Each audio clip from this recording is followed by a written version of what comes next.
parti. Bien, bonsoir à tous. Je suis le révérend René Bouchard, pasteur de l'Église Amour et Vie à Victoriaville, au 34 rue Notre-Dame-Ouest. Alors, on est dans la continuité de nos leçons.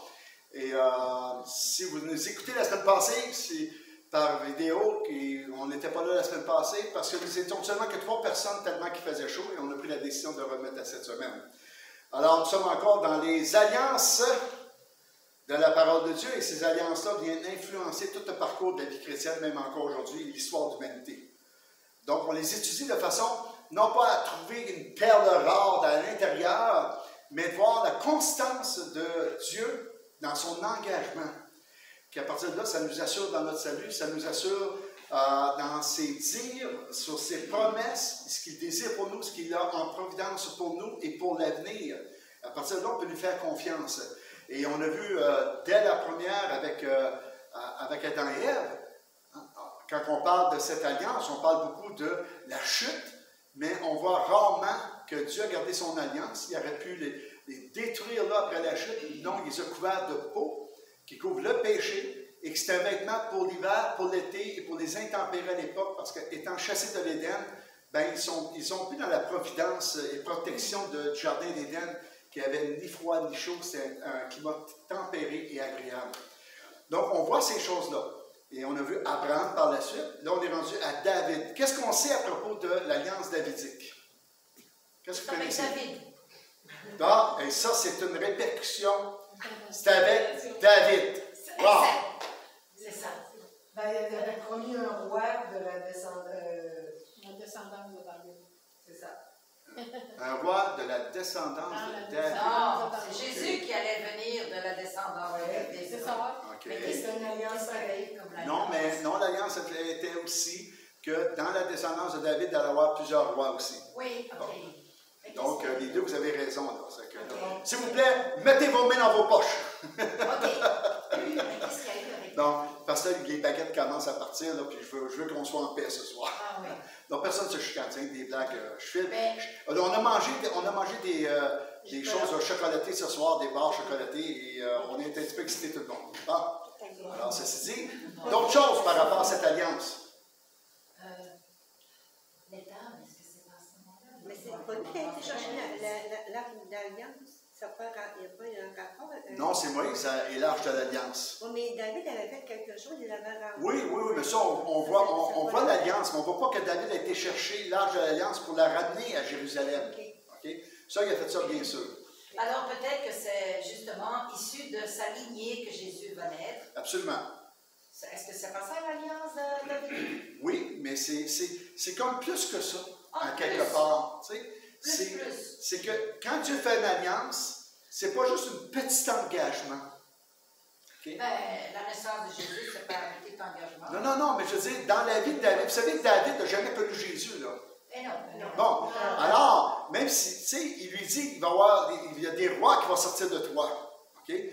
Lui, il est content de la promesse que de sa lignée vont sortir tous les rois. Ouais. Tu sais, mais s'il était ici ce soir, David, on dit, tu savais-tu qu'il allait sortir Jésus de ta généalogie? On va dire, pas pantoute. Parce que moi, ma généalogie est après moi. Ce que je sais de ma généalogie vient avant. Donc, je sais que dans mes aïeuls, okay, il y a Rahab la prostituée. Okay? Alors, il y a Noémie et Ruth qui sont dans ça aussi. Donc, il peut dire, en regardant en arrière, madame de lui, passer Salomon qui va dire à son fils, mais Dieu t'a choisi pour me succéder. Bien, après ça, il est mort, là. Ah ben oui.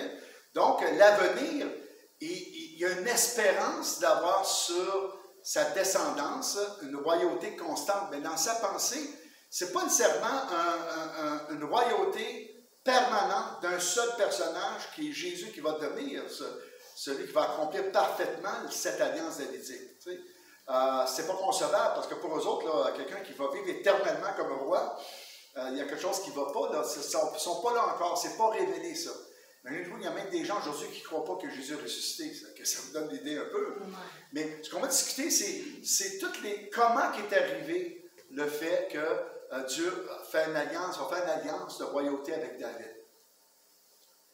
Parce qu'il y a quelque chose devant lui qui va se passer et qui nous permet de dire encore aujourd'hui et que les Juifs ne peuvent pas renier cette alliance-là parce que ça concerne deux grandes familles d'Israël. Il y a deux familles en Israël qui est parlé d'eux autres comme étant une permanence sur leur descendance. Alors, vous savez de quelle famille on parle? Lévi. Lévi et Israël. Judas. Ah, Judas. Israël, c'est un peuple. Oui, Israël, c'est le peuple. Okay? Bon. Et c'est aussi Jacob qui devient Israël. Okay? Alors, Israël devient un peuple dans ce sens-là. Donc, on va parler de Lévi. C'est que ce soir, bien sûr, ça ne va pas partir encore. Est-ce qu'on peut aller cliquer, s'il vous plaît? J'avais tout testé ça tantôt, tout fonctionnait bien. C'est parce qu'elle mangeait du chocolat. On y va? Bon. Alors, on sait qu'il y avait 12 grandes familles en Israël. Okay, bon. Dans ces 12 familles-là, il va arriver à un moment donné où Dieu se fait un choix de deux grandes familles, Judas et Lévi, pour des choses précises. Et il va dire à Lévi, à la famille de Lévi, de toi va sortir le sacerdoce. Tous ceux de la famille de Lévi deviennent tous des prêtres par la naissance dans leur famille. Moi, j'étais un bouchard. C'est comme Dieu avait dit, tous les bouchards, vous allez être des prêtres au Québec. C'est qu'en naissant bouchard, je vais être instruit à devenir un prêtre. Je n'ai pas le choix de devenir un prêtre dans ma vie parce que c'est la famille qui a été choisie. C'est le même principe qui s'est passé là. Et Dieu va choisir. On se souvient de cette histoire, comment Dieu avait choisi Aaron pour devenir le premier souverain sacrificateur? Bien, il y avait comme une petite chicane dans les tribus qui allait vraiment être dans la prêtrise ou pas. Et Moïse a fait mettre la verge de chaque chef de famille. OK?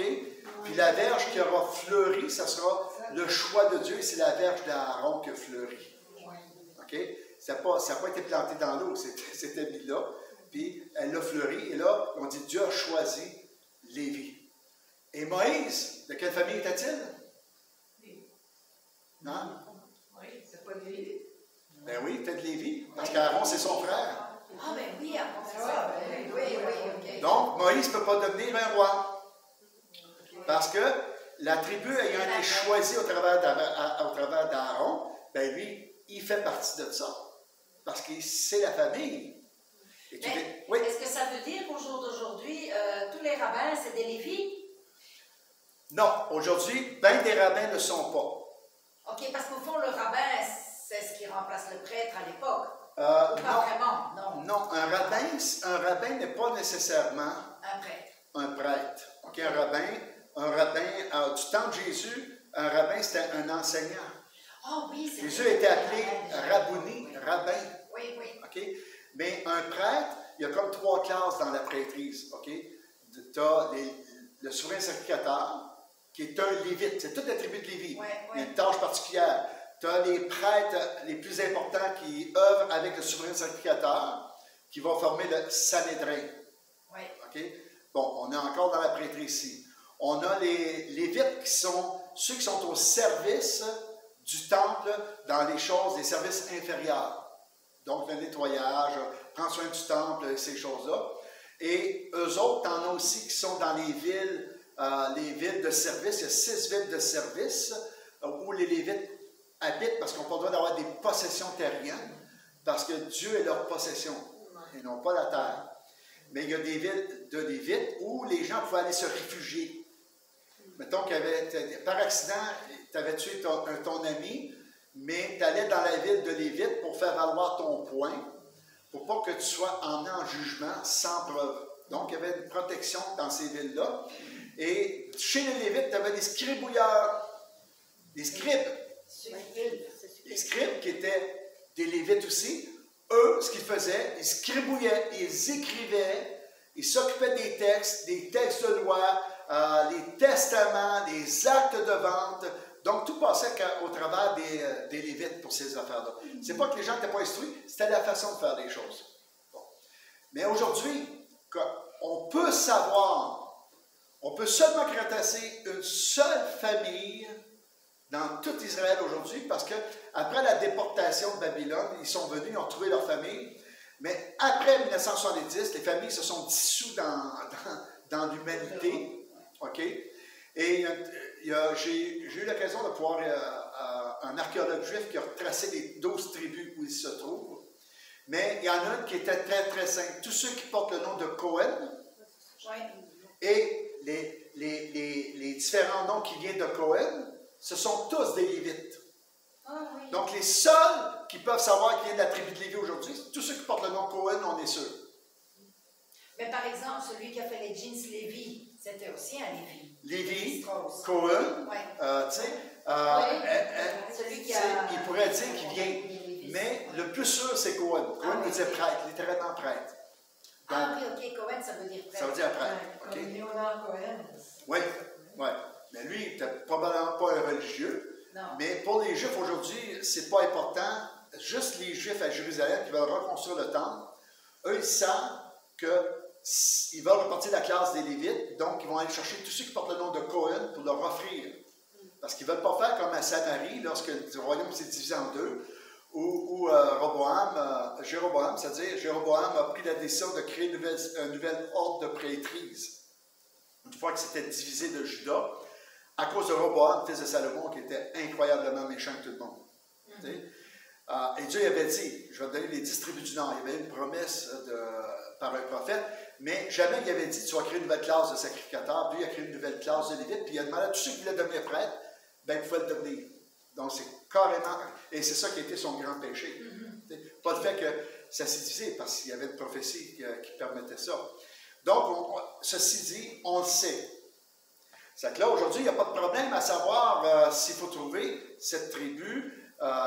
Ceux qui portent le nom de Cohen, on est sûr, à peu près sûr, et les archéologues sont à peu près sûrs que cette famille, c'est vraiment des Lévites. Le reste, on ne sait pas. Donc, donc on ne les a pas vraiment retrouvés. On a retrouvé les tribus, mais de là à les recenser, pour les placer, tu sais, et les 144 000 qu'on voit dans le Nouveau Testament, dans le texte de l'Apocalypse, Dieu connaît le nom de famille des 12 000 de chaque tribu. Lui, il le sait. Nous, on ne le sait pas encore.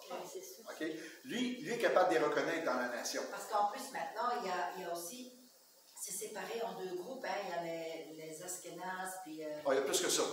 Ben, en tout cas, deux groupes importants de Juifs, là, ceux qui sont plus dans l'Est, ceux qui sont plus... Oui, mais là-dedans, tu as plusieurs subdivisions. Tu as les Lubavitch, tu as à New York, tu as à Montréal les orthodoxes, tu sais, tu as les Hassidim à Montréal, il y en a partout ailleurs, mais en même temps, tu en as qui parlent l'hébreu, d'autres qui parlent le yiddish, tu sais, alors c'est un mélange des langues du nord-ouest de l'Europe qui est mélangé avec de l'hébreu. À partir de là, tu sais, on pense que les Juifs, c'est une seule nation bien circonscrite. Pas du tout. Il y a plusieurs divisions là-dedans. Même parmi eux autres, il y en a qui vont dire, nous sommes Israélites, nous ne sommes pas Juifs.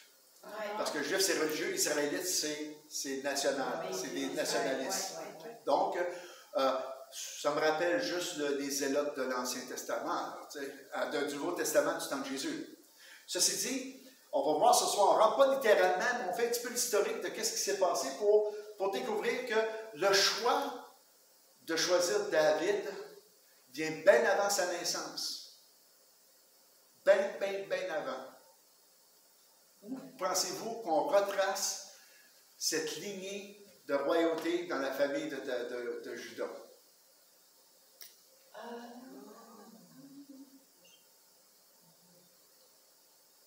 On donne notre langue au chat.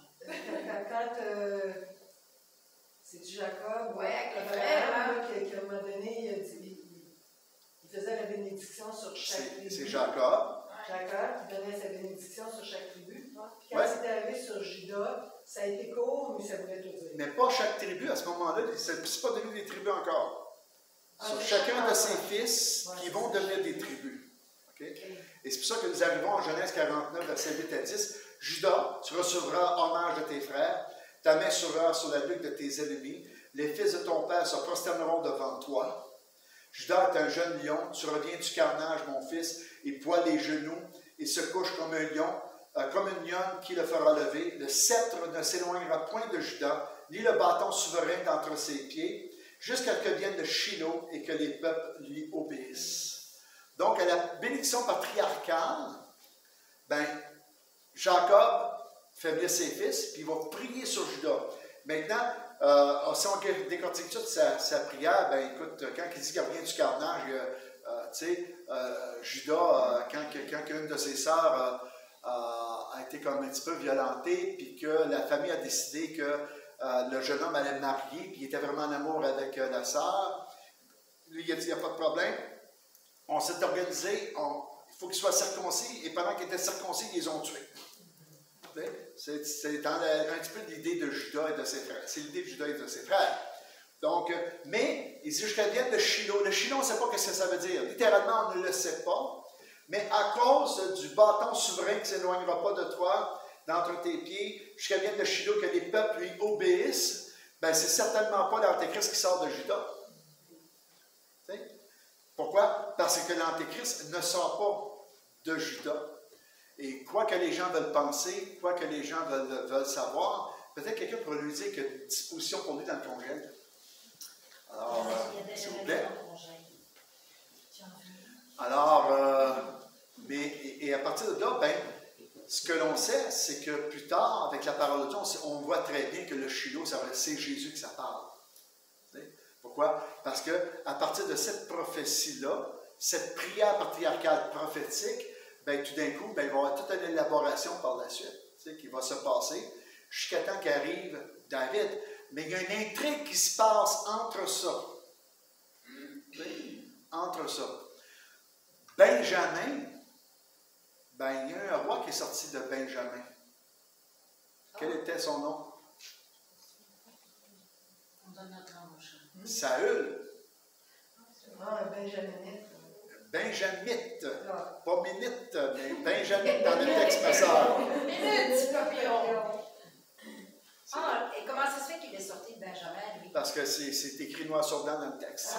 Non, mais je veux dire, parce qu'au départ, ça devait être tous les rois qui étaient issus de Juda. Oui, mais il n'y avait pas de roi jusqu'à temps qu'arrive, jusqu'à temps du temps de Samuel. Là, ce qu'ils ont eu, ils ont eu des prophètes, il y a eu Moïse, il y a eu la loi, il y a eu Josué, et après Josué, il est arrivé quoi? Le temps des juges. Et là, c'était le plus fort, hein? Ça allait mal pendant 20 ans, il y a un juge qui donnait la victoire, ça allait bien pendant une couple d'années, d'un coup, il se tournait puis il sacrifiait aux idoles encore. Donc, les Philistins les rattaquaient, puis là, il est arrivé Jephthé, Samson, Déborah, tous ces juges-là, ça a duré une période de 430 ans, là. Et tout d'un coup, là, il arrive qui? Samuel. Samuel, qui est un Lévite, qui est de la famille de Lévi encore, va être abandonné, pas abandonné, mais donné par sa mère, parce que sa mère était stérile, puis elle a prié le Seigneur, et lui a donné cet enfant, puis elle l'a consacré, et lui, ce qu'il va faire, il va être élevé littéralement auprès du souverain sacrificateur Élie, pas Élie le prophète, sacrificateur, et Élie, malheureusement, ses fils ont désobéi, et ils sont morts, et lui, il a été dit à cause qu'il n'a pas repris ses fils, que la lignée lévitique de sa famille allait être détruite, puis ça a été détruit par la suite. Et Samuel est devenu juge, prophète et grand prêtre pour servir. Et tout d'un coup, ben, les Juifs, ils veulent un roi comme les nations. Parce que là, mettez-vous à la place d'eux autres. Okay? Qui nous gouverne? Qui paraît devant le peuple? On a un prêtre, assez bien ordinaire. Il n'est pas très bien habillé. T'sais, il n'est pas habillé comme un roi. Donc, si une nation vient nous dire, où est votre roi? Ben, on n'a pas de roi, mais on a Samuel. Donc, ils ne voulaient pas être la risée autour d'eux autres, donc ils vont demander d'avoir un roi comme les nations. Ils voulaient faire comme tout le monde. Parce qu'ils voulaient avoir comme tout le monde, ils voulaient paraître bien.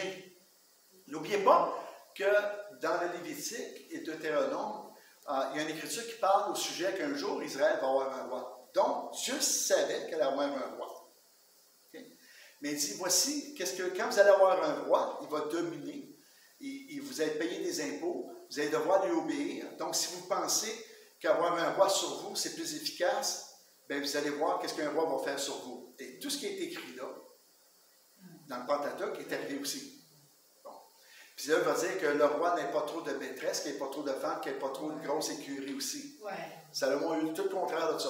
Ouais. Ça l'a écarté de Dieu aussi. Beaucoup de femmes, beaucoup de chevaux, beaucoup d'argent. Et à partir de là, mais c'était pas tellement ces femmes. Nous, on est bien fort pour dire, à cause de ces femmes, ils ont retiré le regard. Mais pourquoi y a-t-il eu tant de femmes? C'est parce qu'ils ont fait des alliances étrangères qu'ils n'auraient pas dû faire. S'ils n'auraient pas fait, il n'y aurait pas eu ces femmes-là. Ces alliances-là, la preuve de l'alliance, c'est qu'on lui donnait une femme qui venait soit du harem du roi ou de la famille du roi qui avait fait alliance. Ah, c'est chaque fois des cadeaux. C'est une preuve d'alliance. Et lui, ben, il devait l'honorer parce qu'il ne l'honorait pas. Comprenez ce que je veux dire par honorer? Ben, l'alliance ne tenait pas. Donc, il devenait comme des épouses, mais des concubines plutôt que des épouses, littéralement. Mais vous voyez, et Dieu les avertit que ça allait arriver, puis pourquoi vous demandez un roi? Donc, là, il demande à Samuel d'avoir un roi, et là, Samuel devient tout fâché de ça. Pourquoi est-il fâché? C'est dans sa place. Hein? Parce qu'il faudrait sa place. C'est la réponse. Littérale. C'est qu'il se fâche, puis il parle avec Dieu. Dieu dit, « Hey, c'est pas toi qu'on rejette, c'est moi qu'on rejette. C'est pas contre toi. Ils veulent avoir un roi, je vais leur en donner un. À l'image des nations. » Et là, il va arriver ce roi ici. OK? Ah, ici, Exode chapitre 18, verset 6 et 7, j'ai devancé. C'est, si vous allez lire et si vous voyez ça, prenez le temps de pouvoir prendre l'écriture, allez le lire, je ne reviendrai pas. Ça parle ici de la famille de Lévi ici, qui a été choisie au milieu du peuple, mais pas avec la verge. Je vous ai compté la verge qui a fleuri. Il y a plus de textes, mais ça vous donne l'idée quand même des deux grandes familles, celle de Juda et de Lévi, sur laquelle il est vraiment dit quelque chose de particulier qui va influencer Israël jusqu'à le jour aujourd'hui. Bon, alors si je parle de ça, voici qu'est-ce qu'il est dit. 1 Samuel, chapitre 9, verset 2. Il avait un fils du nom de Saül, jeune et beau. Plus qu'aucun des enfants d'Israël, ils dépassaient tous de la tête. Un grand beau gars. Un beau bonhomme. Semblable à votre... Asseyez-vous ici présent. Semblable à votre humble serviteur qui n'est pas ici. Je parle d'un autre serviteur, non pas toi. Avant que quelqu'un dise, oh! Mais vous comprenez? Donc, ils ont eu le roi. Okay? Mais ce qui est arrivé, ce roi-là, il n'était pas consacré à Dieu. Premièrement, il n'a pas devenu roi. Il s'est caché dans les bagages aussi, à un moment donné. Quand ils l'ont proclamé pour roi, il était caché dans les bagages. Ça, il ne tentait pas d'être roi. Donc, il est devenu roi parce que Dieu, il connaissait son cœur, puis il savait qu'en le plaçant comme roi, comment il allait détourner, lui se détourner, puis tromper les gens du peuple, afin que David arrive à la royauté. Parce que Dieu voulait faire la différence entre un homme, un roi qui est selon le cœur des hommes, et un roi qui est selon le cœur de Dieu. Et ce qu'il a fait, ben, il s'est détourné de Dieu dès le début. Dès le début. C'est un homme qui ne voulait pas déplaire. Regardons pas Saül comme un mauvais bougre. Regardons-le comme un homme d'aujourd'hui, pareil comme de ce temps-là, où il ne veut pas déplaire. Donc, on voit nos politiciens, c'est ainsi. Là. On en a au Canada des politiciens qui ont de la misère à prendre de grandes décisions parce qu'ils ne veulent pas déplaire le peuple. Ils veulent être réélus.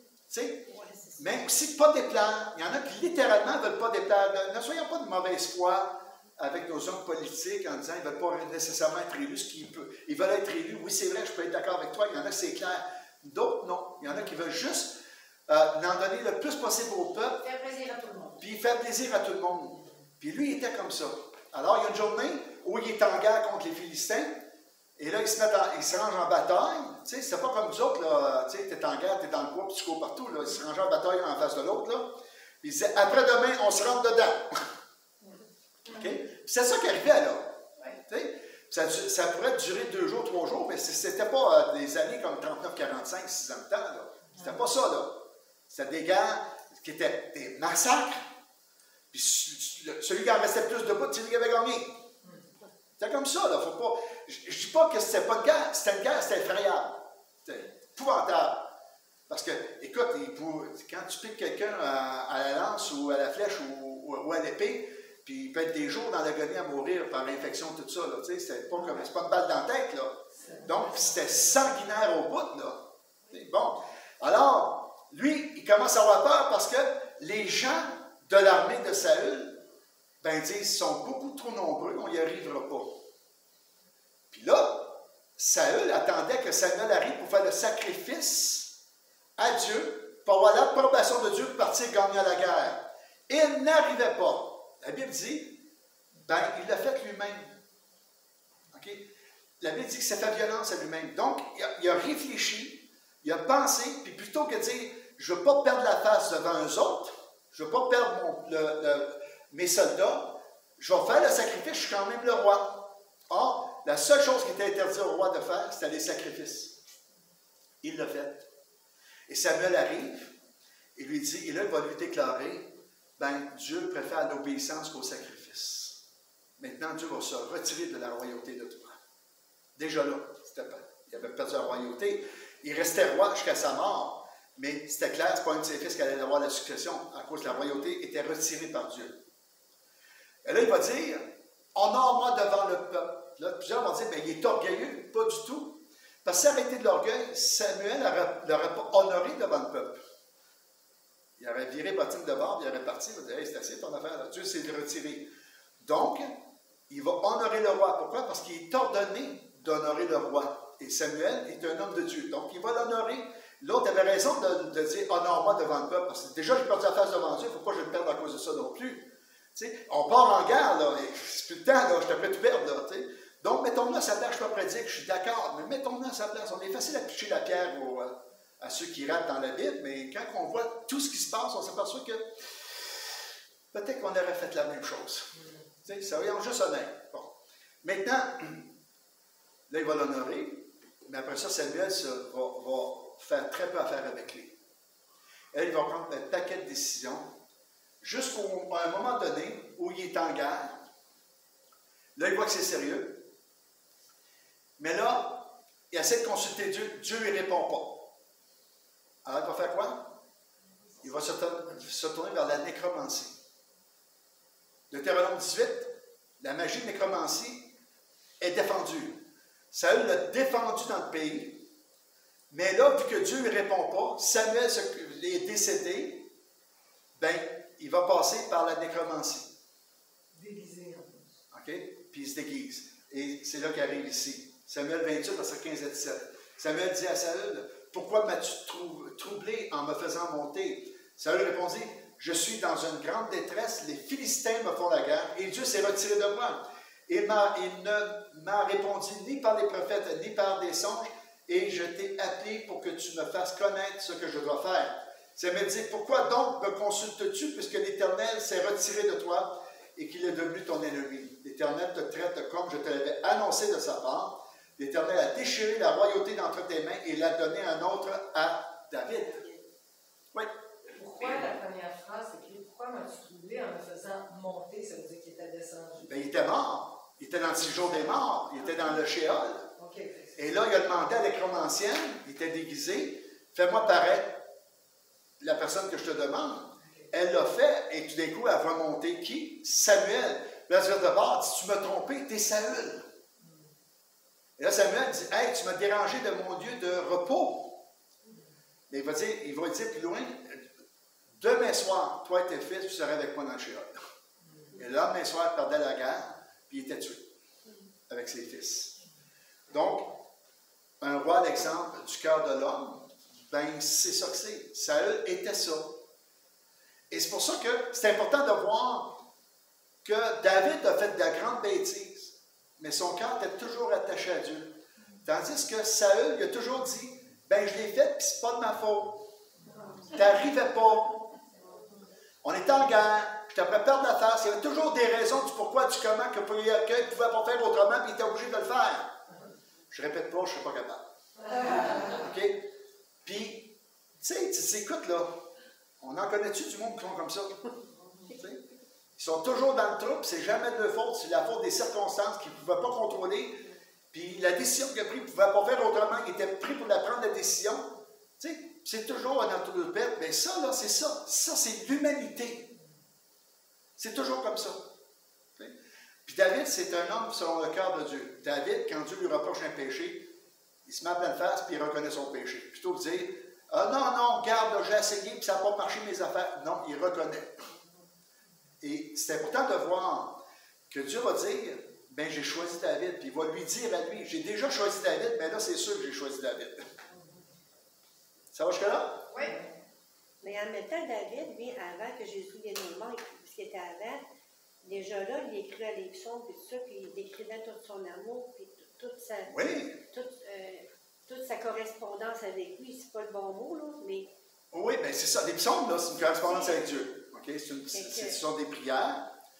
Des prières... Vous savez, la plupart des psaumes sont très négatifs à la base. Soyons juste honnêtes. Moi, quand quelqu'un me dit « Ah, c'est tellement bon les psaumes! » Je dis « Écoute, tu n'as pas lu les mêmes psaumes que moi, là. » Parce que les psaumes qu'on lit, okay, il y en a très peu qui sont dans le « aïe » au début, puis sont dans le « aïe » à la fin. Ils sont « Oh, t'es bon Seigneur, par la fin, t'es bon Seigneur. » C'est mes ennemis mentaux, j'ai eu de la misère, mais à cause de toi, j'ai gardé confiance et j'ai vu ta délivrance.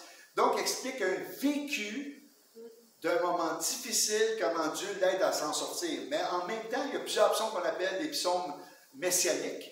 Et ce sont des psaumes où il est révélé ce que Jésus va vivre au calvaire. Tu sais, ils ont tiré ma tunique au sort, psaume 22, etc. Bon. À partir de là, ben, ce qui est intéressant, c'est qu'en voyant qu'à partir de Judas, en Genèse 49, okay, versets 9 et 10, ben, on s'aperçoit que Dieu, même s'il y a un détour pour dire au peuple, tu veux un roi selon le cœur, comme tu veux, je vais t'en donner un. Mais je ne peux pas le prendre au milieu de Judas. Il faut que je le prenne ailleurs. Donc, il l'a pris parmi les Benjamites. C'est pas que la famille de Benjamin est une mauvaise famille. En passant, si on regarde dans l'histoire, c'est la seule tribu qui est restée avec Judas après la séparation des 10 tribus du Nord. Judas et Benjamin. Donc, Benjamin n'est pas une mauvaise famille. Mais l'affaire qu'il y a, c'est qu'il fallait qu'il sorte d'une autre famille. Il ne pouvait pas faire sortir un mauvais roi tout de suite de Juda. Plus tard, les rois de Juda vont se corrompre avec les années. Là.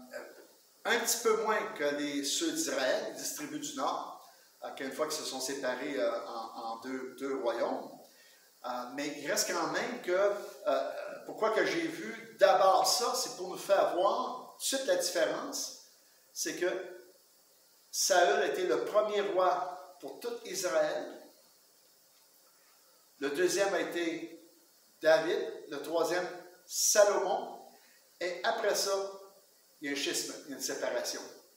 Pourquoi? Parce que Roboam, fils de Salomon, n'était pas un homme de Dieu. Il s'est éloigné de Dieu. Et là, il a commencé tous ces scandales religieux et au travers des royautés du Nord et du Sud. Les tribus du Nord et 2 tribus du Sud. Mais ça n'en reste pas moins que dans la généalogie de Juda, okay, qui arrive à David, ben les rois après David, plusieurs d'entre eux avaient le cœur attaché à Dieu. Carrément attaché à Dieu. Et il est arrivé à un moment donné où ça finit. Mais ça, c'est la semaine prochaine. On va voir comment que David a été attelé à la royauté. Et on va voir sa descendance et où ça l'a emmené jusqu'à Jésus. On devrait voir ça la semaine prochaine. Alors, y a-t-il des questions pour ce soir?